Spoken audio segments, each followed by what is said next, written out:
Llegué al centro de examen con las manos temblando. Mi corazón latía muy fuerte. Pensé que todo el mundo podía escucharlo. Tenía una hoja de papel doblada en el bolsillo. La hoja estaba llena de palabras.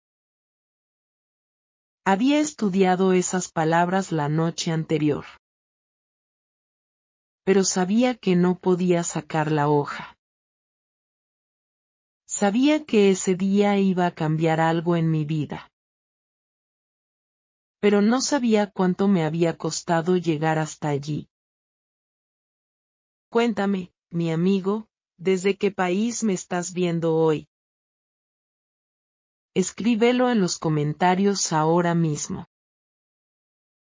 Puede ser desde España, puede ser desde México. Quiero saber dónde estás tú mientras escuchas mi historia. Porque esta historia es mía, pero también podría ser tuya.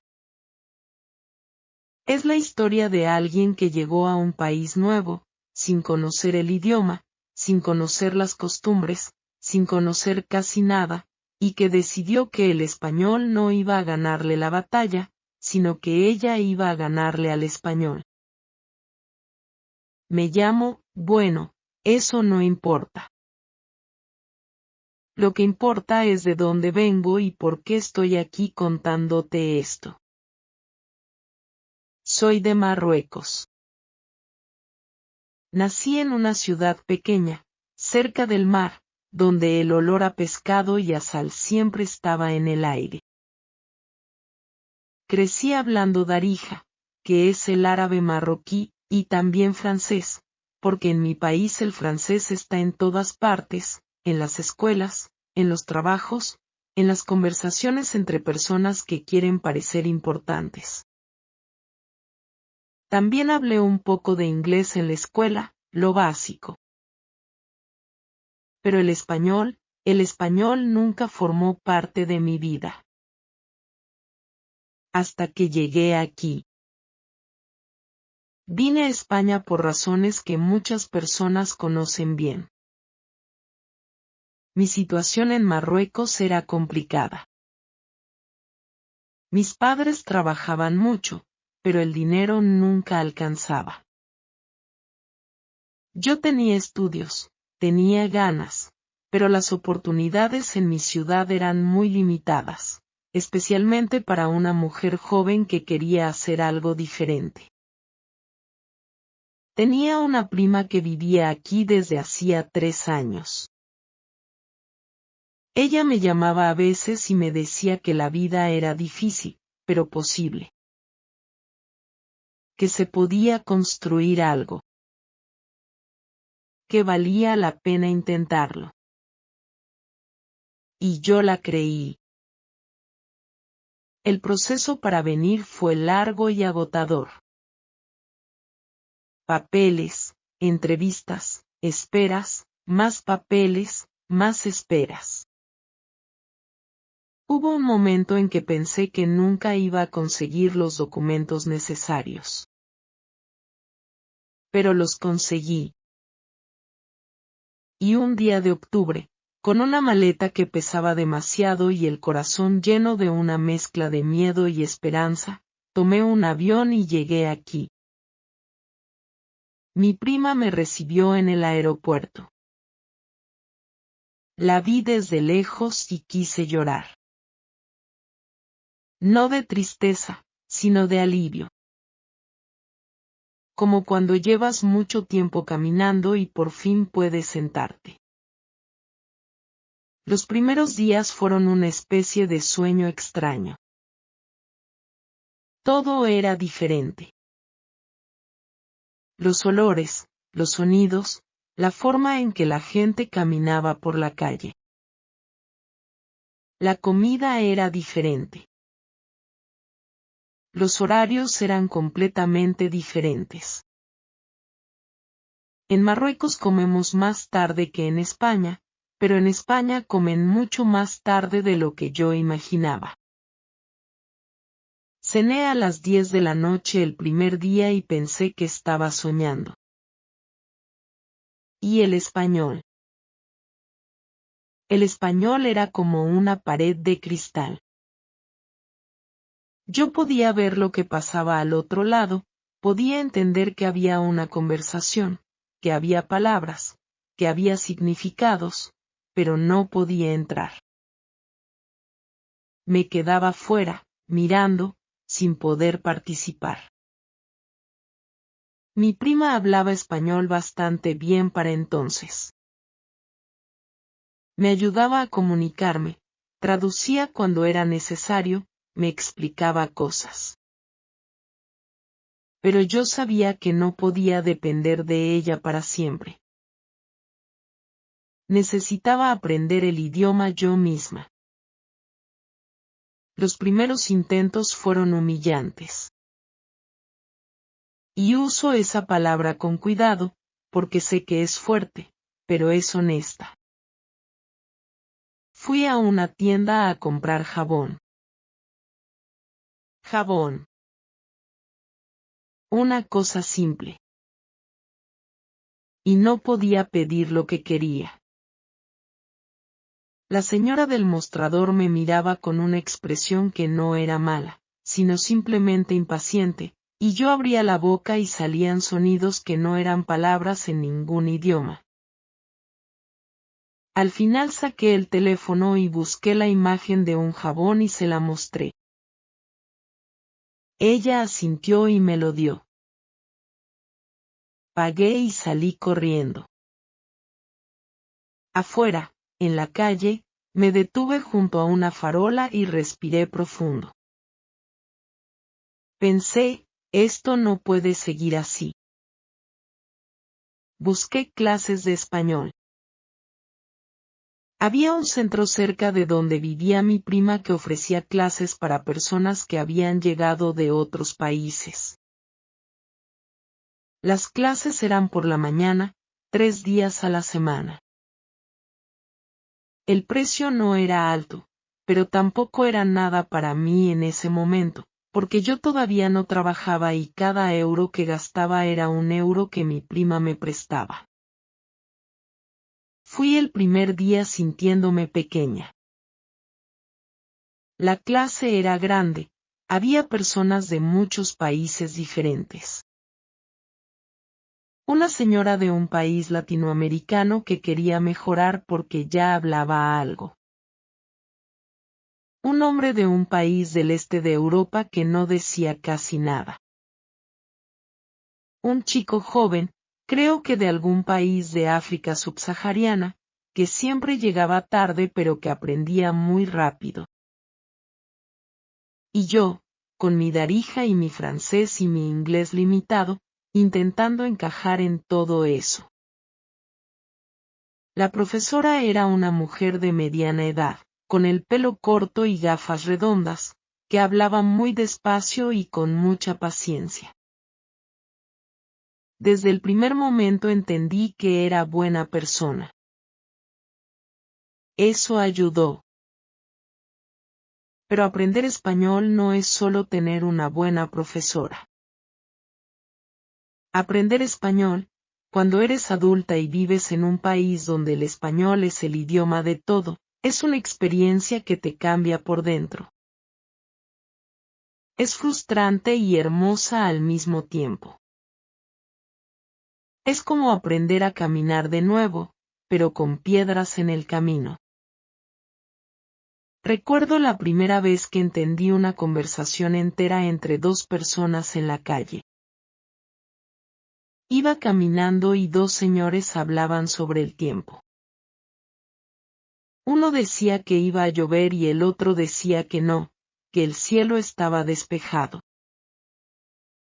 Y yo lo entendí todo. Me paré. Me quedé quieta en medio de la acera y sonreí como una tonta. Una señora que pasaba a mi lado me miró rara. No me importó. Pero había cosas que no eran tan hermosas. Había días en que llegaba a casa de mi prima después de la clase y me sentaba en la cama y no quería hablar con nadie. Días en que el español me parecía imposible. Días en que los verbos irregulares me volvían loca, porque ¿por qué ser y estar son dos verbos diferentes? En árabe no es así. En francés tampoco es exactamente así. ¿Por qué en español necesitas dos verbos para explicar lo mismo? Le pregunté eso a la profesora un día. Ella se rió, pero con amabilidad, y me explicó que ser era para las cosas permanentes y estar para las temporales. Y yo pensé que entendía. Y luego salí a la calle y una persona me dijo que estaba guapa y yo me confundí porque pensé que guapa era algo permanente o temporal según el momento y... Bueno. El español es complicado. Pero yo soy más complicada que el español. Eso me decía a mí misma en los momentos difíciles. Empecé a trabajar a los 2 meses de llegar. Encontré trabajo limpiando casas.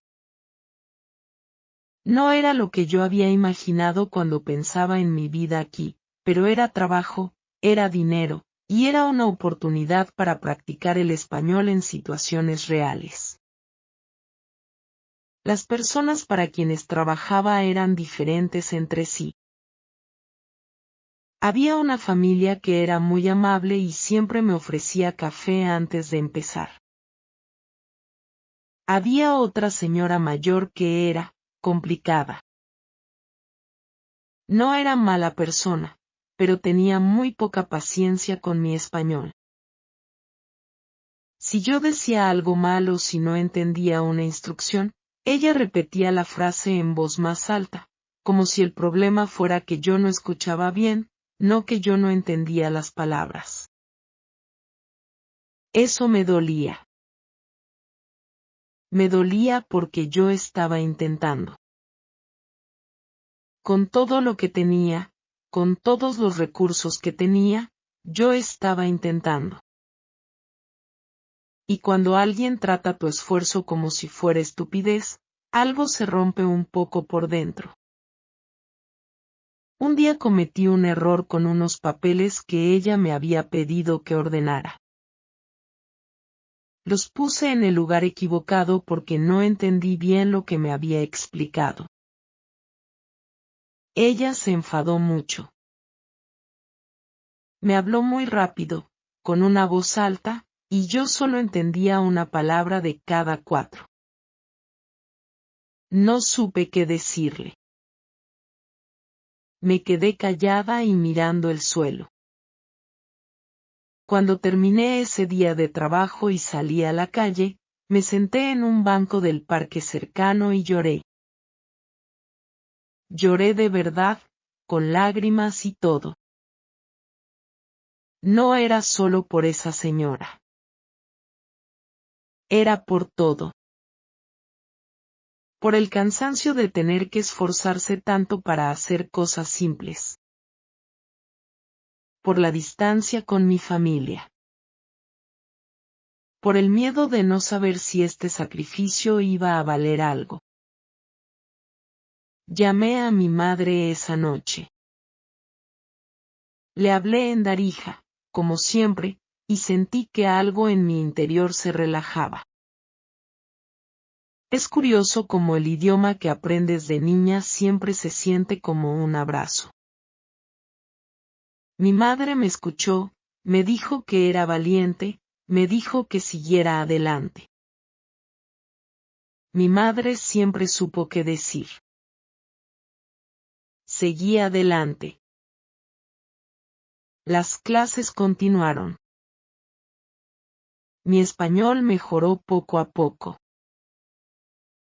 Aprendí que los verbos irregulares tienen un patrón si los miras bien. Aprendí que ser y estar no son tan complicados una vez que haces las paces con el hecho de que el español ve el mundo de una manera diferente. Aprendí que cuando no entiendes algo, es mejor preguntar directamente que quedarte callada fingiendo que sí entiendes, porque si finges que entiendes, el problema se hace más grande. Esa lección me costó un malentendido importante en el trabajo. Una de las familias para quienes trabajaba me explicó una vez que tenía que usar un producto especial para limpiar un tipo de suelo. Me explicaron cómo y yo dije que sí, que entendía, pero no entendía del todo. Usé el producto de manera incorrecta y el suelo quedó con unas marcas que tardaron mucho en quitarse. La familia fue comprensiva, pero yo me sentí terrible. Desde ese día decidí que si no entendía algo, lo decía. Fue una decisión que cambió muchas cosas, no solo en el trabajo, sino en las clases también. Empecé a hacer más preguntas. La profesora me decía que era una buena pregunta. Mis compañeros de clase a veces me miraban como si yo fuera molesta, pero me daba igual. Yo necesitaba entender. Y fui entendiendo. Un día, aproximadamente a los 8 meses de haber llegado, la profesora habló del examen DELE. Explicó que el examen DELE permite obtener una certificación oficial de español reconocida en muchos países del mundo, que hay diferentes niveles, y que el nivel B1 era el nivel de alguien que puede comunicarse en situaciones cotidianas, que puede expresar opiniones simples, que puede entender la idea principal de textos y conversaciones sobre temas familiares. Yo levanté la mano y pregunté si yo podía presentarme al examen. La profesora me miró un momento. No fue una mirada mala. Fue una mirada de evaluación, creo. Luego dijo que pensaba que sí, que con esfuerzo podía llegar al nivel B1. Esa frase se quedó conmigo, con esfuerzo. Inscribirme al examen fue la primera decisión grande que tomé completamente sola en ese país. Busqué la información, encontré el lugar donde se hacía la inscripción, pagué la tasa, elegí la fecha. Todo yo sola, en español, con errores y dudas, pero sola. La fecha del examen quedó para 4 meses después. 4 meses que parecían mucho tiempo y a la vez muy poco. Compré libros de preparación. Usé la red para encontrar ejercicios. Escuchaba programas de audio en español mientras limpiaba casas. Veía series de televisión con subtítulos en español, no en árabe, no en francés, en español. Cuando iba al supermercado, leía las etiquetas de los productos para practicar vocabulario. Cuando escuchaba a alguien en la calle, intentaba entender todo lo que decía. Mi amigo, te digo esto para que entiendas que prepararse para un examen de idiomas no es solo sentarse con un libro. Es convertir toda tu vida en un ejercicio de práctica. Es estar constantemente atenta, constantemente aprendiendo, constantemente probando. Y fue durante esa preparación cuando empezó el conflicto más difícil de toda esta historia. No fue un conflicto con el español. Fue un conflicto con mi prima. Mi prima, que había sido tan generosa conmigo, que me había acogido en su casa, que me había ayudado tanto al principio, Empezó a cambiar su actitud hacia mí cuando se enteró de que quería presentarme al examen DELE. Al principio pensé que me estaba imaginando cosas. Pequeños comentarios. Cosas como, ¿para qué necesitas ese título si ya trabajas? O, eso cuesta dinero, ¿tienes ese dinero para gastar? O, ¿no te parece demasiado pronto? Llevas poco tiempo aprendiendo. Yo respondía que quería el título para tener más oportunidades de trabajo. Que había ahorrado para pagarlo. Que pensaba que estaba lista. Pero los comentarios continuaron. Y fueron haciéndose más directos. Una noche, mientras cenábamos, me dijo algo que me dejó sin palabras. Me dijo que pensaba que yo estaba cometiendo un error. Que el examen era muy difícil y que si lo suspendía, iba a perder el dinero y también la confianza en mí misma. Que conocía a personas que lo habían intentado y no lo habían conseguido. Que quizás era mejor esperar otro año, o quizá más. La miré. Mi prima, que era mayor que yo, que había llegado aquí antes que yo, que había construido su vida aquí. Y le dije algo que cambió nuestra relación para siempre. Le dije, tú me estás diciendo que no lo intente porque crees que voy a fracasar. O me lo estás diciendo porque no quieres que tenga éxito. El silencio que siguió fue muy pesado. Demasiado pesado para esa cocina pequeña. Ella se levantó de la mesa y se fue a su habitación. Yo me quedé sola con la cena a medias y el corazón latiendo muy fuerte. No hablamos durante 3 días. 3 días viviendo en el mismo apartamento pequeño, compartiendo el baño, la cocina, el espacio, sin hablar. Era horrible. Yo me sentía culpable por lo que había dicho, y al mismo tiempo sentía que tenía razón en decirlo. Esas dos cosas al mismo tiempo son muy difíciles de manejar. Al cuarto día, ella entró en la sala donde yo estaba estudiando y se sentó a mi lado. Me dijo que lo sentía. Que no quería hacerme daño. Que tenía miedo, pero que ese miedo era suyo, no mío. Que cuando ella llegó, había intentado cosas y no las había conseguido, y que ese fracaso todavía le dolía. Y que quizás, sin darse cuenta, estaba proyectando ese miedo en mí. Yo la escuché. Cuando terminó, la abracé. Y le dije que entendía. Que la quería.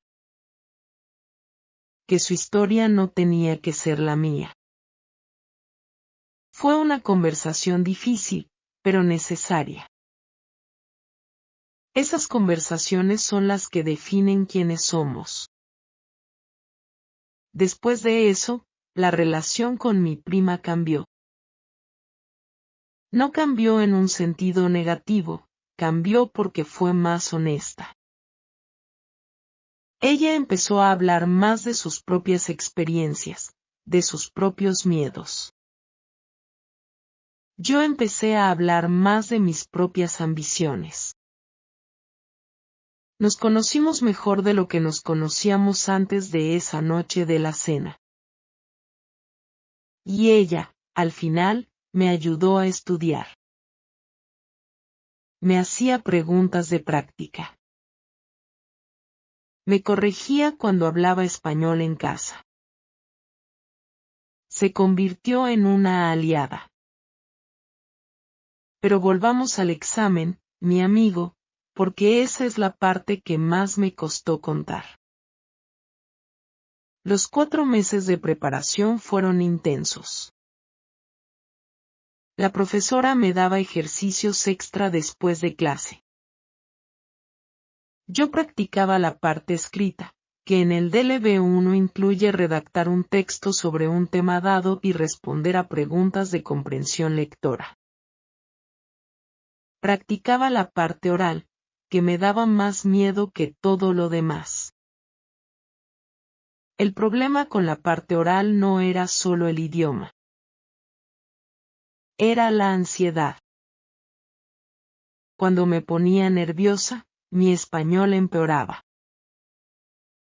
Las palabras que sabía perfectamente cuando estaba tranquila desaparecían cuando alguien me miraba fijamente, esperando que hablara.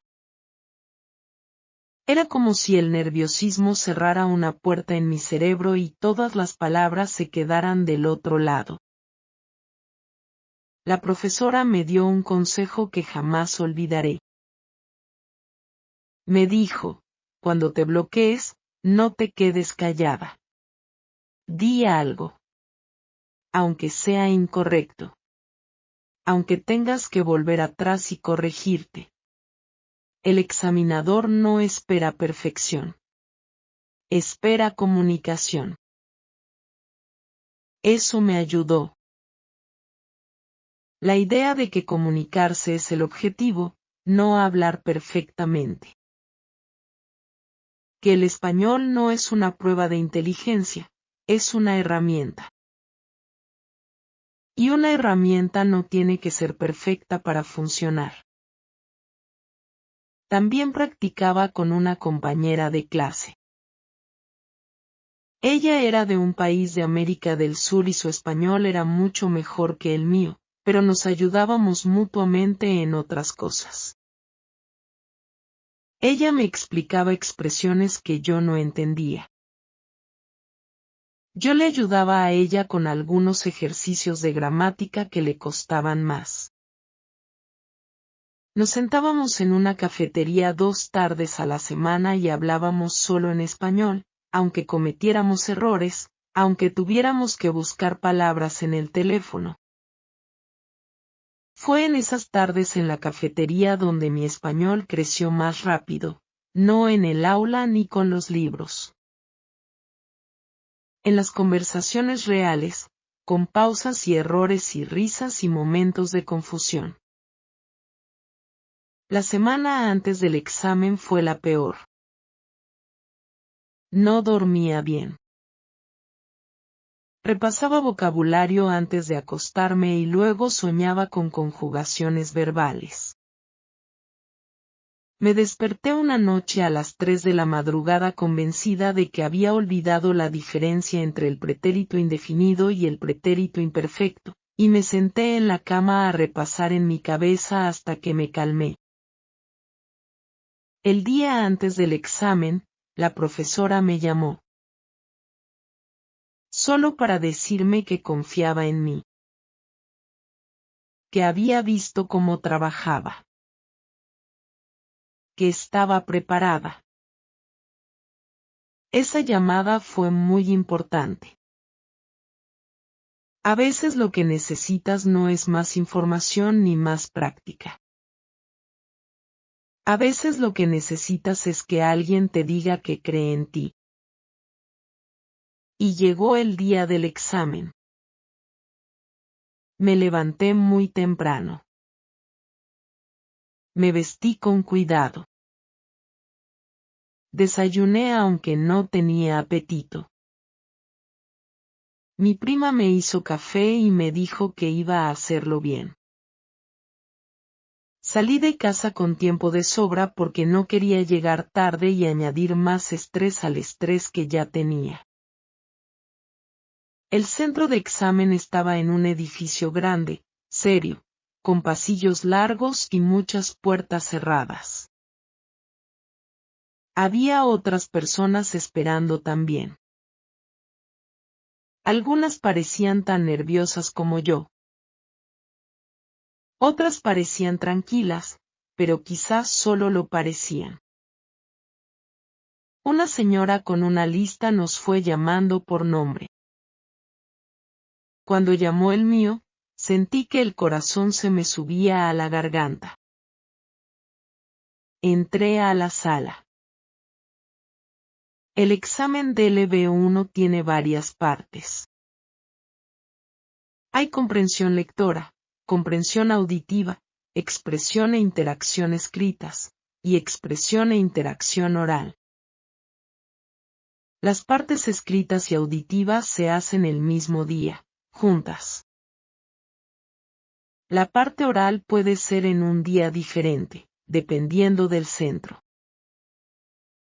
Para mí, la parte oral fue también ese mismo día, al final. Empecé con la comprensión lectora. Había textos sobre diferentes temas, un artículo sobre hábitos saludables, otro sobre viajes, otro sobre tecnología.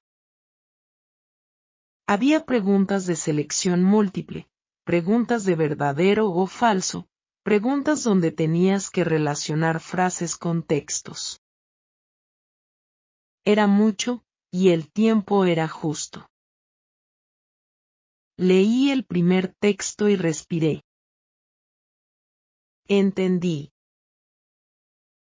No entendí cada palabra, porque había palabras que no conocía, pero entendí las ideas principales. Entendí de qué hablaba. Y eso era lo importante. Respondí las preguntas con calma. Cuando no estaba segura de una respuesta, marcaba la que me parecía más lógica y seguía adelante. No me quedé bloqueada en ninguna pregunta. La comprensión auditiva fue más difícil para mí. Escuchar es complicado porque no puedes controlar la velocidad de la voz. Las personas hablan a ritmos diferentes, con acentos diferentes, y en una grabación de examen, no puedes pedir que repitan. Solo escuchas y tienes que entender lo que puedes. Hubo una grabación que fue especialmente difícil. Dos personas hablando sobre planes para el fin de semana.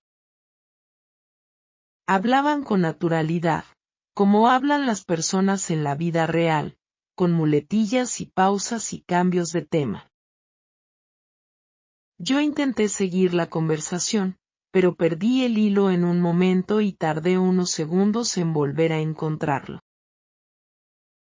Cuando terminó la grabación, miré las preguntas. Algunas las sabía responder con seguridad. Otras no tanto. Hice lo mejor que pude. La parte escrita fue después. Tenía que escribir un texto de entre 130 y 150 palabras sobre un tema dado. El tema era, escribe una carta a un amigo contándole una experiencia reciente que te pareció interesante. Sonreí cuando leí el tema. Una carta a un amigo. Sobre una experiencia interesante. Pensé en todas las experiencias que había tenido en los últimos meses. Tenía mucho que decir. Escribí sobre la primera vez que fui sola al mercado y compré fruta y verdura usando solo mi español. Fue una experiencia pequeña para cualquier persona que haya vivido siempre en un país de habla hispana, pero para mí fue enorme. Describí cómo me sentí cuando el vendedor me entendió perfectamente. Describí la sorpresa en mi cara y la satisfacción que me quedó durante todo el día. Escribí con cuidado. Revisé los verbos. Comprobé los artículos, porque los artículos en español a veces me confunden. Me acordé de usar conectores para unir las ideas. Me acordé de la introducción y la conclusión. Cuando terminé, releí lo que había escrito. No era perfecto, lo sabía. Había una frase que sonaba un poco rara, pero no supe cómo mejorarla. La dejé. Luego vino el descanso. Salí al pasillo, bebí agua, respiré.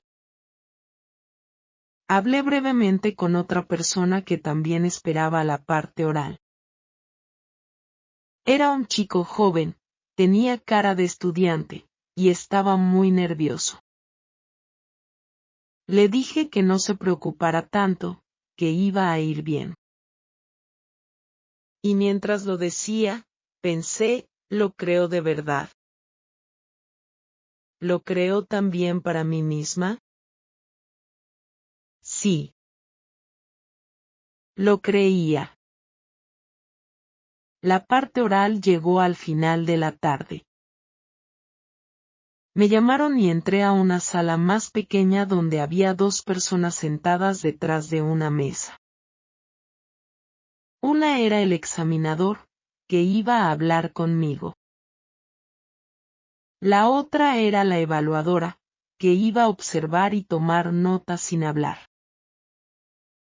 Esa persona, sentada en silencio y escribiendo, me ponía más nerviosa que el examinador. Pero no podía hacer nada al respecto. El examinador empezó con preguntas sencillas. Me preguntó cómo me llamaba, de dónde era, cuánto tiempo llevaba en España. Respondí. Mis respuestas eran correctas, pero un poco cortas. Me esforcé por añadir más información. Por no responder solo con una palabra cuando podía responder con una frase. Luego me dio una imagen y me pidió que la describiera. Era una foto de una plaza con personas en diferentes situaciones. Algunas sentadas en un banco, algunas caminando, algunas con niños. Describí lo que veía.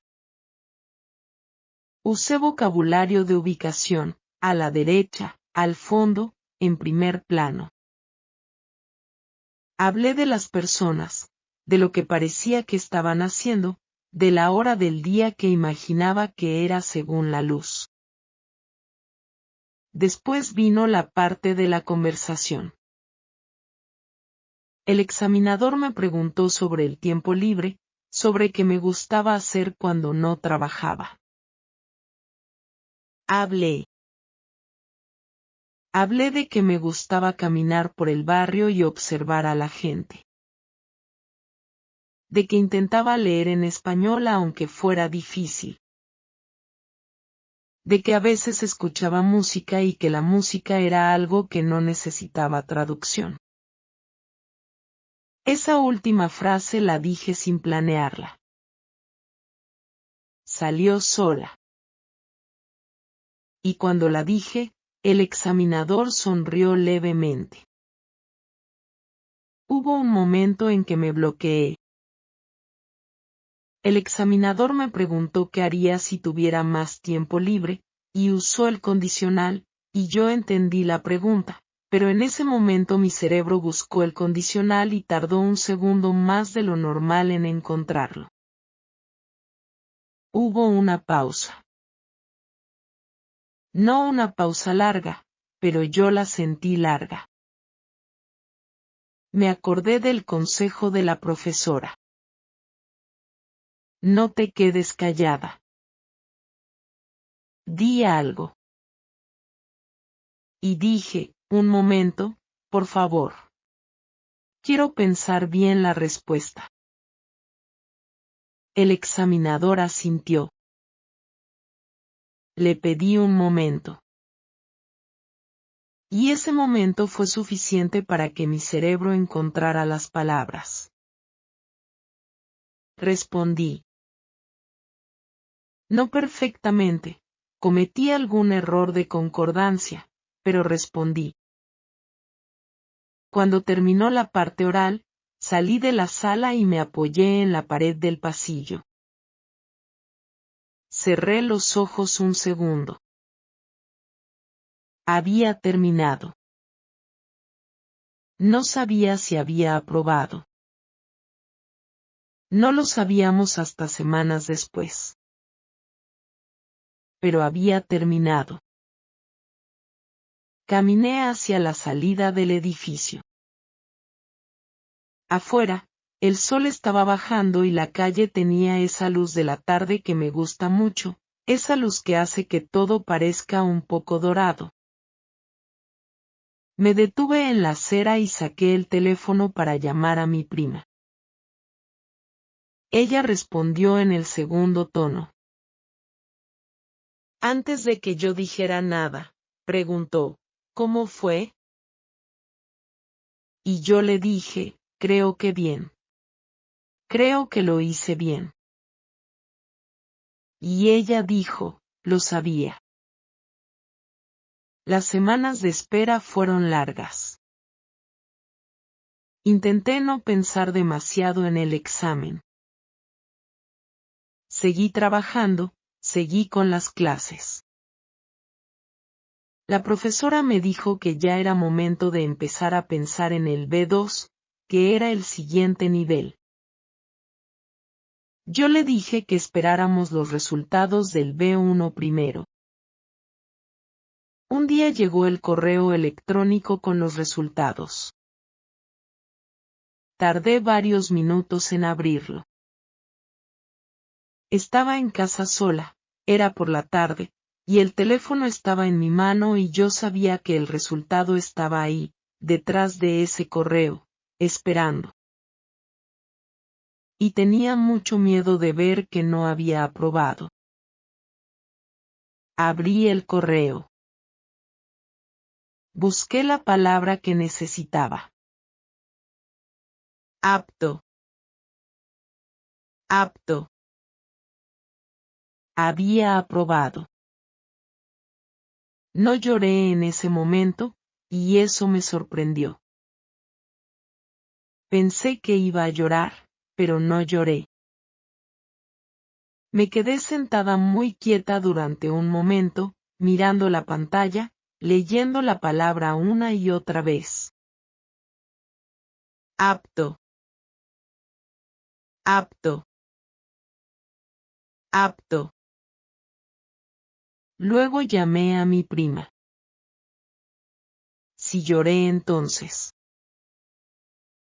Las dos lloramos. Luego llamé a mi madre en Marruecos. Ella no entendió exactamente qué era el DELE ni qué significaba el nivel B1, pero entendió que su hija había hecho algo difícil y lo había conseguido. Y eso fue suficiente para que ella también llorara. Pensé en mi madre, que había pasado horas hablando conmigo por teléfono cuando yo me sentía sola, que me había enviado fotos de casa cuando necesitaba ver algo familiar, que me había mandado especias de Marruecos por correo porque echaba de menos los sabores de mi infancia, y que nunca dudó de mí aunque yo dudé de mí misma muchas veces. Ese día también fui a la clase de español, que coincidió con la tarde en que recibí los resultados. Llegué un poco tarde porque estaba procesando todo. Cuando entré, la profesora me miró y vio algo en mi cara. ¿Llegaron los resultados?, preguntó. Sí, dije yo. ¿Y? Apto. La clase entera aplaudió. Mis compañeros, personas de muchos países diferentes, personas que también estaban en su propio proceso de aprender y construirse una vida nueva, aplaudieron.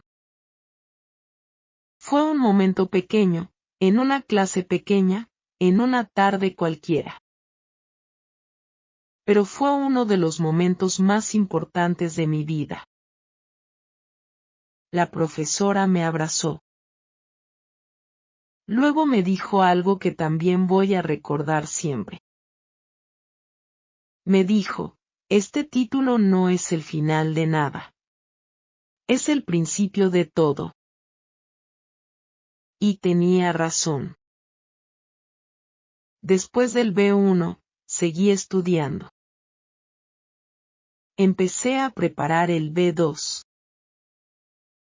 Cambié de trabajo, encontré uno mejor porque tenía la certificación. Las personas que me entrevistaron para el nuevo trabajo vieron el DEL en mi currículum y eso marcó una diferencia. No una diferencia enorme, pero sí una diferencia real. Me tomaron más en serio. Me hicieron preguntas que antes no me habrían hecho. También cambió algo dentro de mí que es difícil de describir. El español dejó de ser una pared de cristal. Se convirtió en una puerta.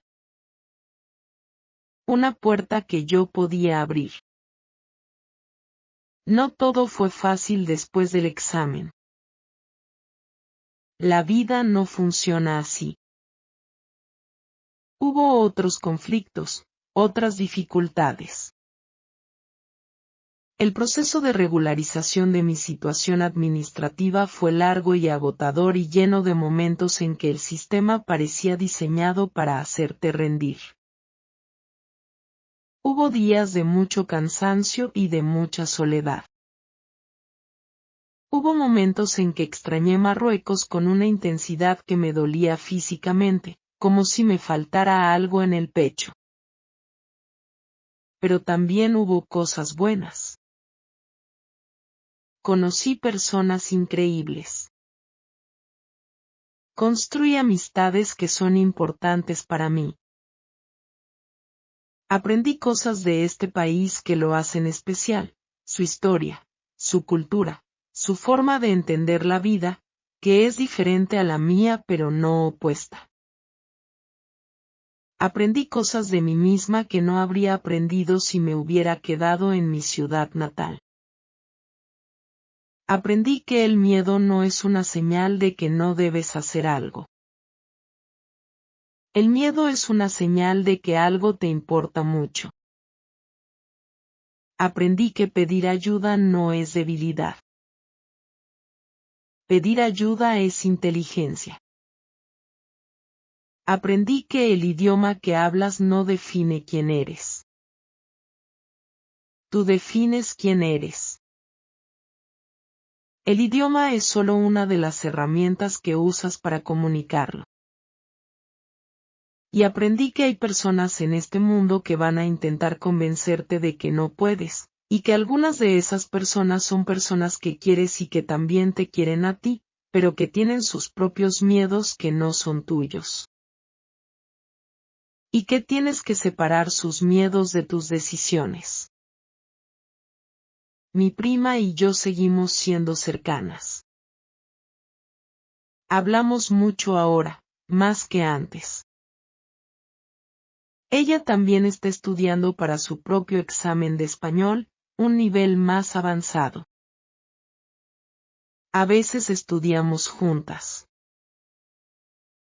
Es una imagen que me gusta mucho, las dos, sentadas en la cocina pequeña, con los libros abiertos y el café en la mesa, preparándonos para demostrar algo que ya sabemos. Porque eso es también lo que aprendí con el examen B1. No aprendí a hablar español. Ya sabía hablar español antes de entrar al edificio ese día. Lo que hice fue demostrar, en papel, con una certificación oficial, algo que ya existía. Lo que yo ya era. Y hay algo muy poderoso en eso.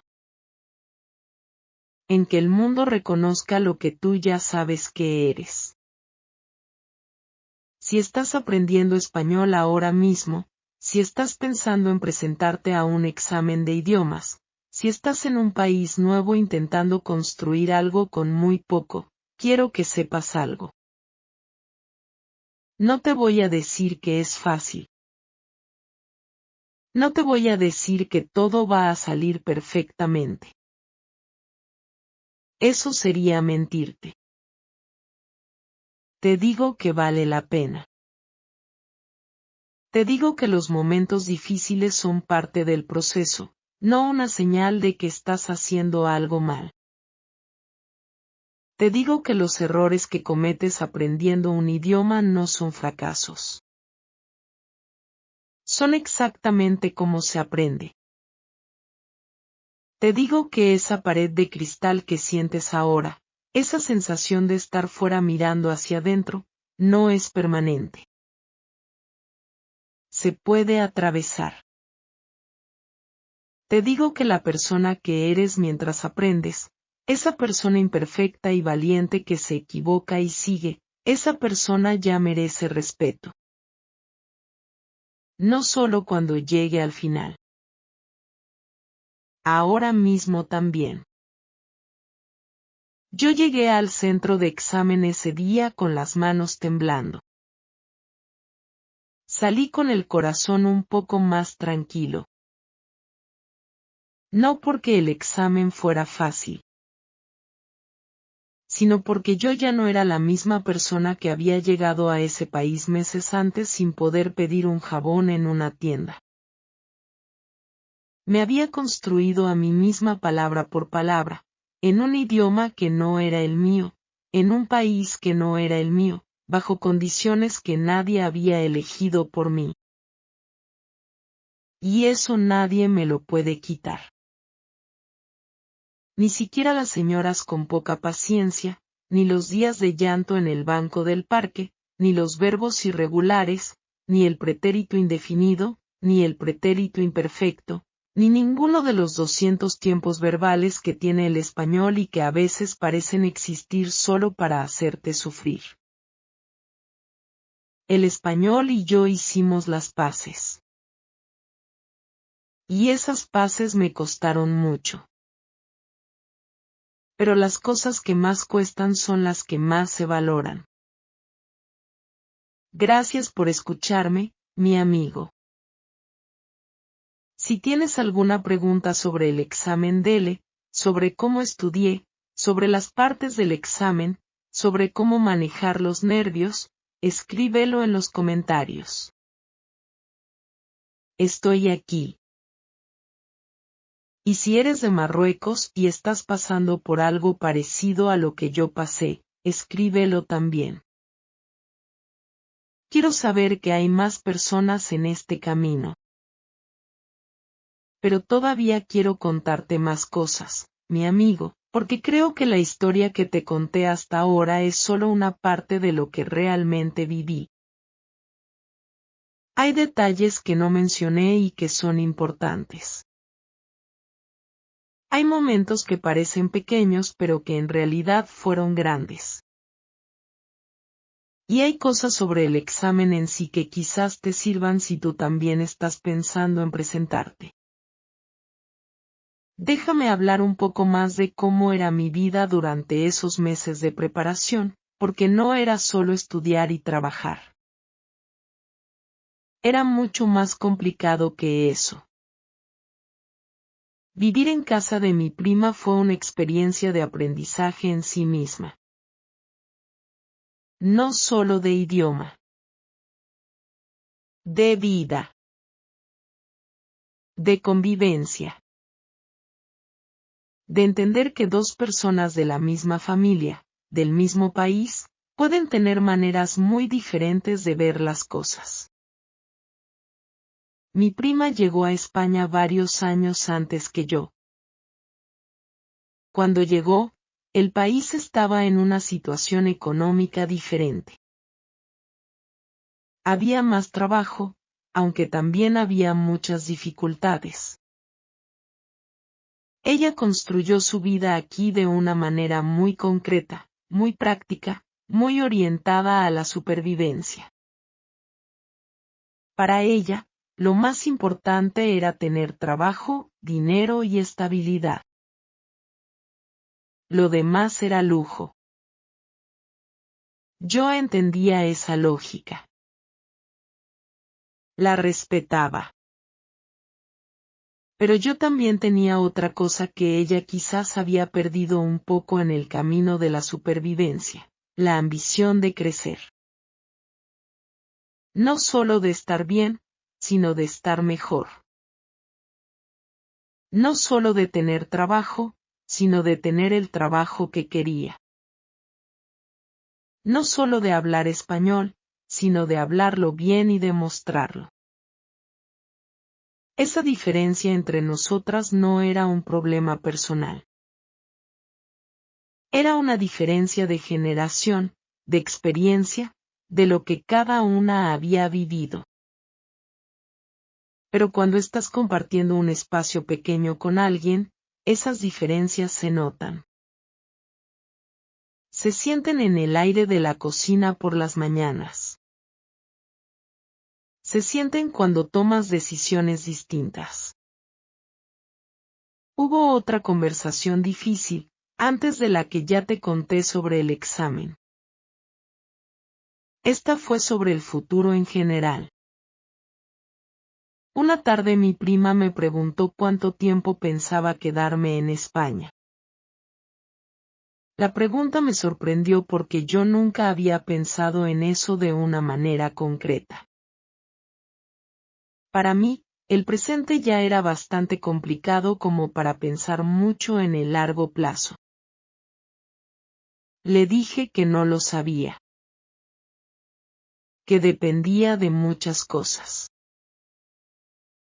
Del trabajo, de los documentos, de la vida que pudiera construir aquí. Ella me miró con una expresión que tardé un momento en entender. Luego me dijo algo que me hizo pensar mucho. Me dijo, a veces me arrepiento de haber venido.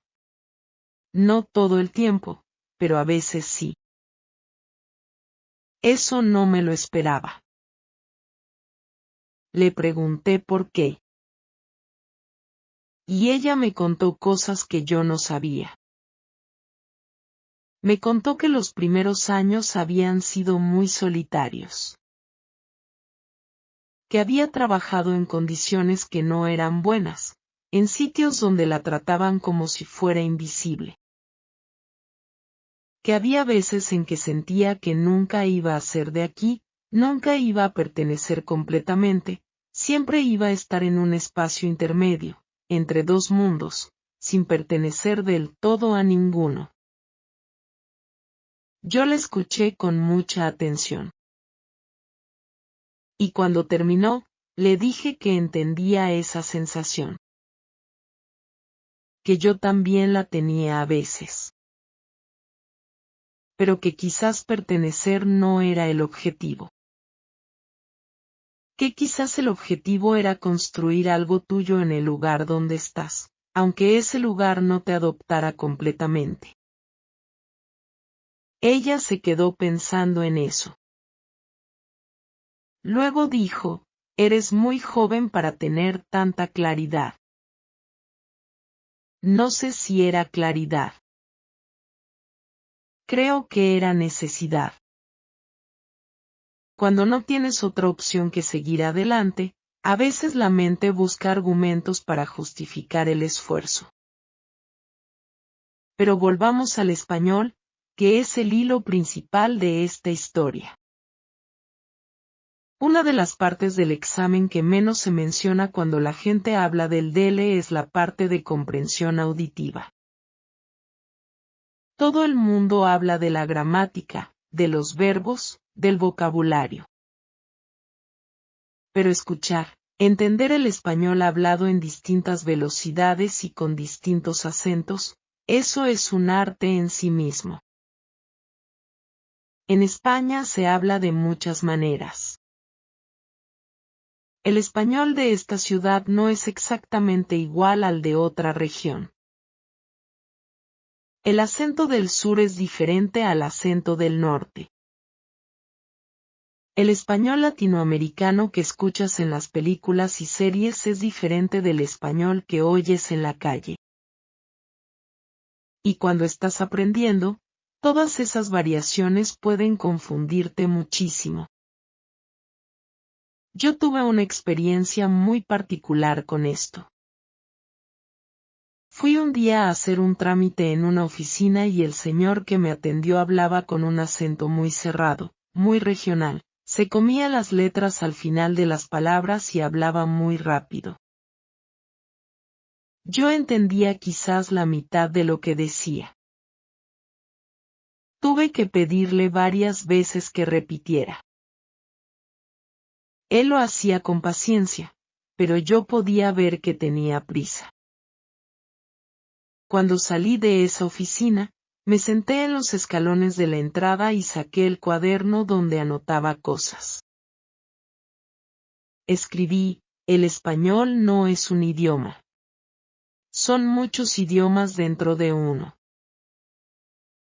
Y luego escribí, tengo que aprender todos. Eso no es posible, claro, porque nadie aprende todos los acentos de un idioma. Pero lo que sí puedes hacer es entrenar el oído. Exponerte a muchas versiones del idioma para que tu cerebro aprenda a procesar la variación. Para que no te bloquees la primera vez que escuchas un acento diferente al que conoces.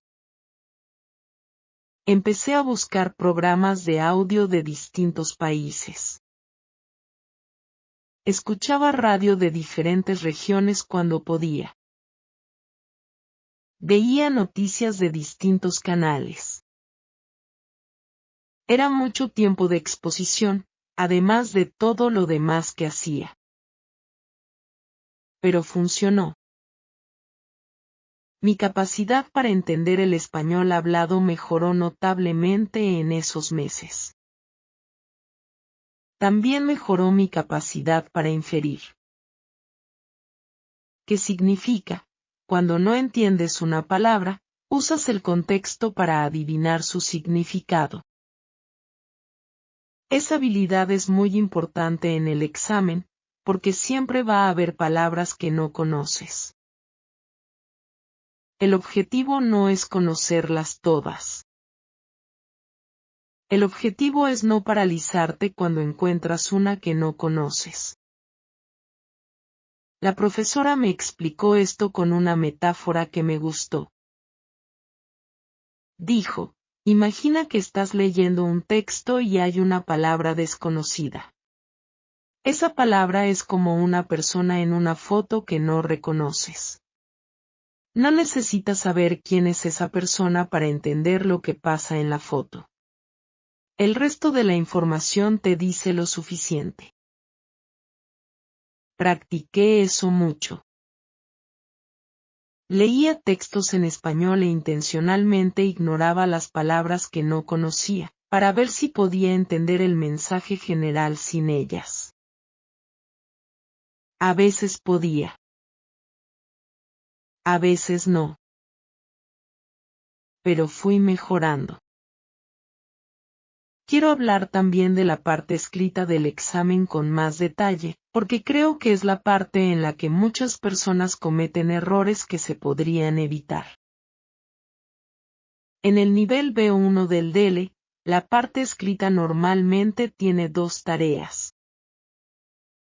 Una es escribir un texto más formal, como una carta o un correo electrónico. La otra es escribir algo más personal, como una descripción o una narración. Los temas son variados, pero suelen estar relacionados con la vida cotidiana. Lo que me costó más al principio era la organización. En árabe, la manera de organizar un texto es diferente. En francés, que aprendí de una manera más académica, hay una estructura muy rígida. En español, la estructura existe pero es más flexible. Y esa flexibilidad al principio me confundía porque no sabía qué reglas estaba siguiendo. La profesora me dio un esquema muy simple que usé durante toda la preparación. Introducción, donde presentas el tema o te presentas tú. Desarrollo, donde explicas o describes con detalles. Conclusión, donde cierras el texto con una idea final o una opinión. 3 partes. Simple. Dentro de ese esquema, trabajé mucho los conectores. Los conectores son palabras como además, sin embargo, por eso, aunque, finalmente. Son las palabras que unen las ideas y hacen que el texto sea coherente. Sin conectores, un texto en español suena a lista de frases sin relación entre sí. Con conectores, suena como un texto de verdad. Hice ejercicios específicos de conectores durante semanas. Cogía textos de libros y subrayaba todos los conectores que encontraba. Luego escribía mis propios textos e intentaba usar al menos 5 conectores diferentes. Era un ejercicio muy útil.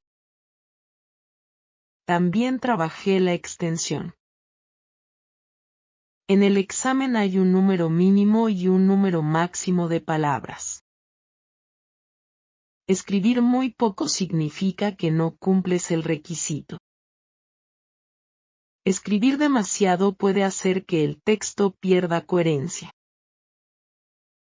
Encontrar el equilibrio requiere práctica. Al principio siempre me quedaba corta.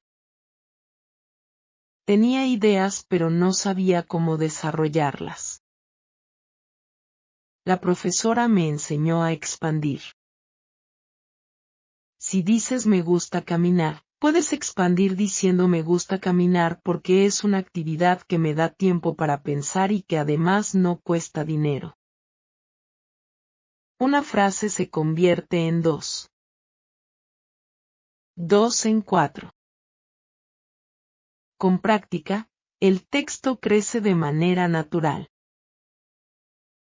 Al contrario, también me pasó a veces. Me ponía a escribir y no podía parar y me pasaba del límite. Aprendí que cuando eso pasa, hay que releer el texto y buscar las ideas que son menos importantes o que están repetidas, y eliminarlas.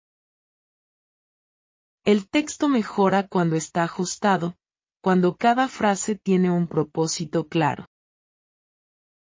La semana del examen, mi compañera de práctica me propuso algo. Me dijo que el día anterior al examen no estudiaríamos nada. Que saldríamos a caminar y a tomar algo y a hablar de cualquier otra cosa. Que el cerebro necesita descanso antes de un esfuerzo grande. Yo no estaba convencida. Mi instinto era estudiar hasta el último momento. Pero confié en ella y lo hicimos. Salimos, caminamos, hablamos en español de cosas sin importancia. Del tiempo. De la comida que nos gustaba. De películas que habíamos visto. De nada serio. Y el día del examen, cuando me senté en esa silla con el bolígrafo en la mano, la cabeza estaba más clara de lo que había estado en días. El descanso había servido. Mi compañera tenía razón. Quiero también contarte algo sobre el examen oral que no mencioné antes. Hay una parte donde te dan una lámina, que es una imagen o una situación, y tienes que hablar con el examinador como si fueran dos personas en una situación hipotética. Por ejemplo, imaginar que estás organizando algo juntos, o que tienes que resolver un problema. Esa parte me pareció muy interesante porque te obliga a usar el idioma de manera activa, no solo a responder preguntas. Tienes que proponer, sugerir, aceptar, rechazar, negociar. Es la parte más parecida a una conversación real. Lo que descubrí en esa parte es que mi nivel de español era suficiente para comunicarme con eficacia incluso cuando no tenía las palabras exactas. Si no sabía cómo decir algo, lo rodeaba. Usaba otras palabras para llegar al mismo lugar. Eso se llama parafrasear, y es una habilidad muy valorada en los exámenes de idiomas porque demuestra que puedes manejar el idioma, no solo recitar frases memorizadas. Por ejemplo, si no sabía la palabra folleto en ese momento, podía decir ese papel que te dan en las tiendas con información sobre productos. El examinador entendía perfectamente de qué estaba hablando. No era tan elegante como la palabra correcta, pero comunicaba lo mismo. Esa capacidad de rodear las palabras que no sabes es algo que se desarrolla con tiempo y con muchas conversaciones reales. No se puede aprender de un libro. Tienes que hablar con personas, cometer errores, buscar alternativas en tiempo real. Mis tardes en la cafetería con mi compañera fueron el entrenamiento perfecto para eso. Después del examen, cuando los resultados llegaron y supe que había aprobado, hubo algo que hice que quizás te parezca curioso. Fui sola a la plaza que estaba cerca de casa. Me senté en un banco y estuve allí un buen rato, sin hacer nada, sin el teléfono, sin el libro, sin estudiar. Solo sentada. Pensé en todo lo que había pasado en esos meses. En la tienda donde no pude pedir jabón. En la oficina donde el señor hablaba muy rápido y yo entendía la mitad. En la señora con poca paciencia que me hizo llorar ese día. En mi prima y la conversación difícil que tuvimos. En la profesora y sus consejos. En las tardes de estudio en la cafetería. En las noches despierta repasando conjugaciones. Y pensé, todo eso llevó a ese momento. Cada cosa difícil fue un escalón. Cada error fue una lección. Cada conversación, cada texto leído, cada audición escuchada, fue una pequeña pieza de algo más grande. El español B1 no es el final del camino. Es un punto en el camino. Pero es un punto importante porque demuestra que puedes. Que llegaste hasta aquí. Que el idioma que un día parecía imposible ahora está dentro de ti, aunque no perfectamente, aunque todavía cometas errores, aunque todavía haya palabras que no conozcas. Está dentro de ti. Y eso es tuyo. Quiero hablar también de algo que pocas personas mencionan cuando cuentan experiencias de aprendizaje de idiomas: el duelo. Porque aprender un idioma nuevo, cuando eres adulta y vives en un país que no es el tuyo, implica también un tipo de duelo. Es el duelo de la persona que eras antes. La persona que en tu idioma materno puede expresar exactamente lo que piensa, puede hacer un chiste y que la gente se ría, puede argumentar con fluidez, puede convencer, puede seducir con las palabras. En el idioma nuevo, al principio, esa persona no existe. Existes tú, pero en versión reducida. Versión básica. Y eso duele porque sabes lo que hay dentro de ti, sabes toda la complejidad que tienes, y no puedes mostrarla. No todavía. Recuerdo una conversación en la que un hombre que conocí en el trabajo me preguntó qué pensaba sobre un tema político. Era un tema que a mí me importaba mucho. Tenía opiniones claras, argumentos, perspectivas. Y no pude expresarlos. No encontré las palabras. Me salió algo simple y superficial que no representaba en absoluto lo que pensaba de verdad. Cuando ese hombre se fue, yo me quedé con una frustración enorme. No por él, sino por mí misma. Por no haber podido decir lo que quería decir. Ese tipo de frustración es parte del proceso. Y lo único que ayuda es el tiempo. Y la práctica. Y la paciencia contigo misma. Ahora, con el nivel B1, puedo expresar mucho más. No todo. Todavía hay momentos en que las palabras no llegan a tiempo. Todavía hay conversaciones donde siento que no estoy expresando el 100% de lo que soy. Pero siento más de la mitad. Y eso ya es muchísimo más que cero. Mi amigo, si llevas tiempo aprendiendo español y sientes esa frustración de la que te hablo, quiero que sepas que es completamente normal. No es señal de que eres malo en los idiomas. No es señal de que el español no es para ti. Es señal de que estás en el proceso. De que tu nivel actual todavía no alcanza para expresar todo lo que eres, pero que con tiempo va a alcanzar más.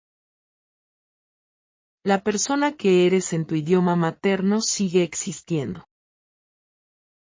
No la has perdido. Solo está esperando que construyas el puente suficientemente largo en el idioma nuevo para poder llegar hasta el otro lado. Sigue construyendo el puente. Hay otra cosa que quiero mencionarte sobre el examen que quizás no imaginas si no lo has hecho antes. El día del examen, la sala donde te ponen con otras personas que también se van a examinar es un lugar muy peculiar. Todos están nerviosos. Todos están en silencio. Todos están mirando sus notas una última vez, aunque saben que ya no pueden estudiar nada nuevo en ese momento. Es una mezcla extraña de soledad y de comunidad. Estás sola con tu esfuerzo, con tu historia, con todo lo que trabajaste. Pero al mismo tiempo estás rodeada de personas que están viviendo exactamente lo mismo. Personas que también se levantaron temprano ese día con el estómago apretado. Personas que también tienen una historia detrás de ese examen. Miré a las personas en esa sala mientras esperábamos. Había una señora mayor, de pelo gris, con unas gafas que le quedaban grandes. Me pregunté de dónde sería, qué historia tendría, por qué quería el título ahora en este momento de su vida. Había un chico joven con una mochila grande y auriculares que probablemente había estado escuchando programas de audio hasta el último momento. Había una mujer con un bebé pequeño al que, supuse, alguien estaba cuidando fuera, porque cuando sonó su teléfono por un momento se puso pálida de susto antes de apagarlo. Todas esas personas tenían sus razones. Todas esas personas tenían sus batallas. El español nos juntó a todas en esa sala ese día. Un idioma que no era el nativo de ninguna de nosotras, pero que habíamos decidido hacer nuestro. Me pareció algo hermoso. Aunque fuera un momento de tensión. Y cuando terminó y salimos todos al pasillo, hubo algo que pasó de manera espontánea. Varias personas se miraron y se sonrieron. Sin palabras. Solo una sonrisa que significaba, lo hicimos. Estuvimos aquí. Nos presentamos. Eso, independientemente del resultado, ya era algo. Presentarse ya es algo. Cuando pienso ahora en todo ese proceso, desde el primer día de clase hasta el correo con los resultados, lo que más me queda no es el título en sí, sino la persona en la que me convertí durante ese tiempo. Me volví más organizada, porque estudiar requería organización. Me volví más perseverante, porque hubo muchos días en que quería dejarlo y no lo dejé. Me volví más humilde, porque aprender un idioma te enseña constantemente lo que no sabes. Y me volví más valiente, porque cada vez que abría la boca en español en una situación difícil, era un pequeño acto de valentía. Esas cosas no las da un título. Las da el proceso. El título es la evidencia. El proceso es el regalo. Y hay algo que me gustaría decirte especialmente si eres mujer, si eres inmigrante, si eres las dos cosas, si eres de un país donde a las mujeres se les dice constantemente que sus ambiciones son demasiado grandes, que sus sueños son demasiado caros, que deben conformarse con lo que está a su alcance. A ti te digo, tu ambición no es demasiado grande. Tus sueños no son demasiado caros. Y lo que está a tu alcance es más de lo que te han dicho. Yo soy una mujer marroquí que vino a España sin saber hablar español, que limpió casas para poder pagar sus clases, que tuvo conflictos con las personas que quería, que lloró en bancos de parque y estudió de noche cuando ya estaba cansada. Y tengo una certificación oficial de español B1 que nadie me puede quitar. No lo digo para presumir. Lo digo para que sepas que es posible. Para que tengas un ejemplo concreto de que se puede. El camino no termina aquí. El camino continúa. El B2 está esperando, y después de eso hay otros objetivos que todavía no he definido completamente. Pero sé que los voy a definir. Y sé que voy a trabajar para llegar. Porque eso es lo que aprendí en todo este proceso, mi amigo. Que no se trata de llegar a un destino y quedarse ahí para siempre. Se trata de seguir moviéndose. De seguir creciendo. De no conformarse con la versión de ti misma que existía ayer cuando hoy puedes ser una versión mejor. El español me enseñó eso. Cada nivel nuevo que aprendes en un idioma es una nueva versión de ti misma. Una versión que puede decir más cosas, que puede entender más cosas, que puede conectar con más personas. Y conectar con personas es, al final, de lo que trata todo esto. Yo vine a este país sola. Pero el español me dio acceso a las historias de otras personas. A sus vidas. A sus mundos. Me dio la posibilidad de entender este lugar que ahora también es el mío, aunque de una manera diferente a como lo es para las personas que nacieron aquí. Y quizás eso es lo más bonito de todo. Que un idioma no es solo comunicación.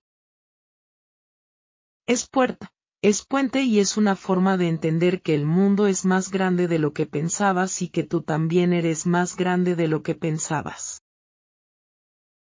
Gracias por haber llegado hasta aquí, mi amigo. Esta historia era larga pero necesitaba ser larga.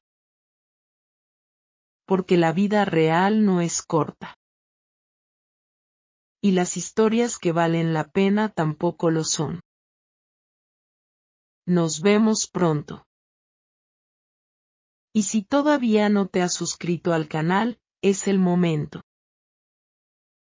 Cada semana hay una historia nueva, una experiencia nueva, algo que aprendí y que quiero compartir contigo. Porque aprender no se hace solo. Se hace mejor en compañía. Hasta la próxima, mi amigo. Cuídate mucho.